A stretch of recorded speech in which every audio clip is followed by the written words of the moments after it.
Hello everyone, আসসালামু আলাইকুম ওয়া রাহমাতুল্লাহি ওয়া বারাকাতুহু। আপনাদের মাঝে আজকে একটা ভিডিও নিয়ে আসলাম। আপনারা দেখতে পাচ্ছেন যে একটা দোকানে হালখাতা দিতেছে। তো হালখাতাটা খুব সুন্দরভাবে চলছে, সুস্থভাবে চলছে। তো আমার হালখাতার দোকানটা দেখে খুব পছন্দ হলো, খুব সুন্দরভাবে সাজিয়েছে।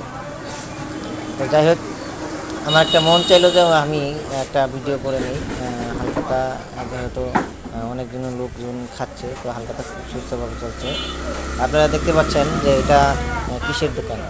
এটা হলো একটা কীটনাশক দোকান, মানে সার বিষের দোকান। মানে খুবই ভালো হালখাতা চলতেছে। এই যে আপনারা দেখতে পাচ্ছেন, এই যে ওনাকে পাঞ্জাবি পরা যাকে দেখলেন, সে হলো দোকানের মালিক আমিনুল ভাই। যাই হোক, আপনারা ওনাকে চিনেন কিনা, ঠিক আছে, একটু কমেন্টের মাধ্যমে জানাবেন, কমেন্ট বক্সে লিখে জানাবেন। এই যে দেখেন, টাকা নিল, তারা টাকাটা নিয়ে, ঠিক আছে, দিল। সে হলো কিন্তু মালিক। আর যে কেসে যে বই রয়েছে, ঠিক আছে, টাকা নিচ্ছে, সে হলো ওনার অভিক মানে আত্মীয়। আর এই যে ওনাকে দেখছেন যে উনি কিন্তু হালখাতা করতে আসছে। হালখাতা কিন্তু খুব সুন্দর করে চলছে। ভাইয়ের কাছে আমি এটাই